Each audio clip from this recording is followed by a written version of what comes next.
Hi, my name is Kazim Ali, and I'm going to read a chapter out of my new book, Bright Felon, Autobiography and Cities. So each chapter goes city by city in all the different places that I've lived. This chapter is called Carlisle.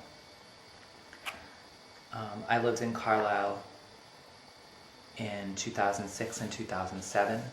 It's in central Pennsylvania. Carlisle. Because what I think is that this tender beast, brown-skinned animal, grotesque and lustful, is me and my immortal soul besides. In Carlisle, I have two writing desks on opposite sides of the room. One, the pecan wood desk, with the nicks on the thin legs, the deer legs. The other, the butler desk with grilled covered bookshelves built into the sides. Both of these I bought with money from my first real job when I moved north of the city to Rhinebeck. A part of the story I haven't gotten to yet, though it was already years ago. Already in the broken story there is more to tell. Mornings I rise in the cold and walk 2 blocks down to the old colonial graveyard to read history in the broken stones, names sometimes worn away, the stories of first wives, second wives, dead infants, and unmarked whos. In this way, I read the history of the place. The history of any place for me is simple, a route between my home on South Bedford Street, across the main intersection to the coffee shop on the corner of Pitt and High Street. The other compass points are the independent bookstore, the used bookstore, the house on Hanover Street where Marianne Moore lived, and a strange park that was once a graveyard. On the north side of town, a place where the land was broken and the bones disturbed. Details on the display plaques in that park are sketchy and will lead me into shadowed places, the town records, rooms I've never been. But I don't discover the small park near the railroad tracks with its distressing history until I've lived in Carlisle more than 7 months. In the body of a tree I hear a resonance, while out in space between planets lies cores of planets. An iron fence grows through the heart of the tree. I pass it every day in the morning when I walk. You were saying something? You hardly pass a night that winter without sneaking out into the hallway and turning the thermostat up 4 or 5 degrees. Eating baked beans out of a can with couscous for dinner nearly every night, not because you live alone or because you don't have time to take care of yourself better, but because you like the taste of it. What I learned is that each asteroid is held in careful place by a partner in space, and that if such a body didn't exist, the orbital patterns of these same can be extrapolated geographically. A discovery which pleases me almost as much as when I learned that every cubic equation has an associated modular form. But is the reverse true? And what has all this to do with Carlisle, Pennsylvania, once a frontier town, but constructed at the frontier with specific intent to push the boundaries of the state out to Cumberland Pass? I wrote an autobiography once in letters to someone in which I found myself unable to actually say anything, so I tried saying it in 2 or 3 or 4 different versions. Eventually leaving all of the different versions in. I called it the hysterical need for music, or was that historical need? Repeating the chapters in different variations so I could speak out of both sides of my mouth, not because I wanted to evade, but because I really didn't know what had actually happened.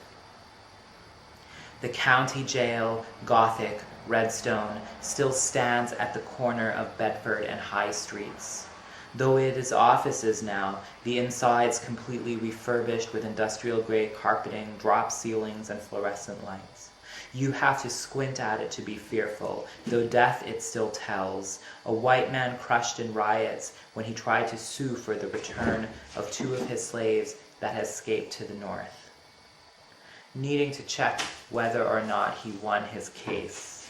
The question of law versus morality being what interests me. To live in a frontier town at any rate, or a town that was built on what was supposed to be the frontier. Later, all the promises were broken and the settlements spread out into the territories. It's always the broken that holds the universe in place. That's what I would say about poetry and prayer. That God or audience, the intended direction of both of these, we wish and wish are real. In the mornings of the late fall, when it is cold enough to feel the winter beginning, I would leave the house very early and walk south on Bedford Street into the old cemetery. Here is the closest place you can come in America to a city piled on top of a city.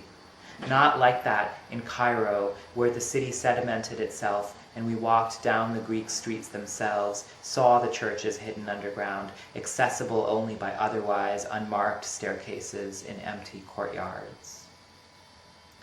Through the cemetery I read the fate of the village, the deaths, the family trees, the broken headstones, how we will all break. When I speak about my body's life, I know it is brothered and descended from, but do not know if blood will descend from my blood. Does a family break? Or can it, like water, evaporate and condense? And so will I then be a father in a million different ways. Leaving the cemetery, I walk through the old districts to the north side of town, and after crossing the railroad tracks, find a park there, which is really another cemetery. Or was. The graves now all dug up, replaced by a small green park. One grave, surrounded by an iron fence, remains. The granddaughter of this man lived across the street, and when the park was planned, she battled to have this grave protected, and so it was. The others, descendantless, have disappeared, the headstones shattered and removed, the ground planted over. As I walk, I realize likely the bodies and bones remain deep underground, dissipating. You know without explanation whose graveyard this was that was torn up. You understand the color of their skin that enabled their desecration, and what station they occupied in this community while they lived. Why should I spell out every little thing? There are things about a person's body you do not know, the cheap things it craves and loves, all the sordid things we could never tell, tawdry and paltry. Carlisle, where soldiers are trained and Indians were brought to be forced to forget. Never did I think when I arrived here that it would be the place I would sort myself out and actually begin to speak. Nothing happened there but time. Going in the morning to the coffee shop to read or to write, how ordinary the most important things are. The green copper roofs of the buildings against the steel blue-gray of central Pennsylvania sky. You could look at anything and understand. In the sky, in the rain-wet street, in the palm of your hand, is always what you promised. What you promised to understand. Maybe you're never going to get there. I thought I wouldn't get there unless I spoke, unless I told about the people I loved, the picture I drew against the corner of the room. I'm trying to tell you how ridiculously hard it was to even try to open my mouth, to make sentences.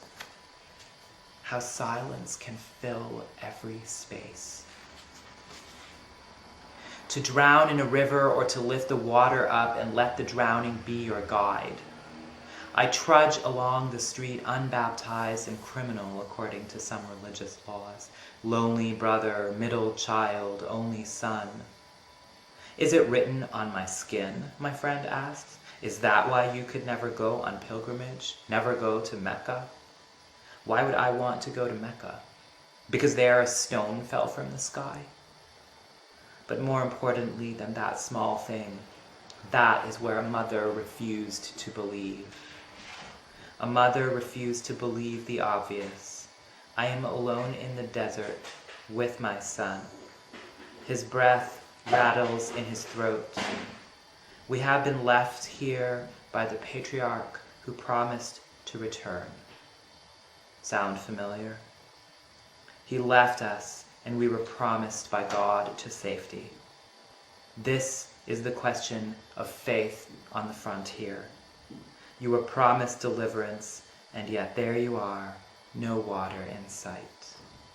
Do you sit and wait for the angel to either spell it out in your ears or perhaps write it onto your skin? Yet I think it is already written on my face, written into every corner, as many times as I could say it. There must be water around here somewhere. Yet, it isn't panic to leave a baby, even then in the moment of dying. Isn't, is it? And that's how it happened. God wouldn't spell it out. Rather, the water came exactly where she put the boy down, after she risked it all for the impossible. Water in the desert. In the desert, the mother was left. She had to decide. Do you wait for God to tell you what to do? Or do you panic?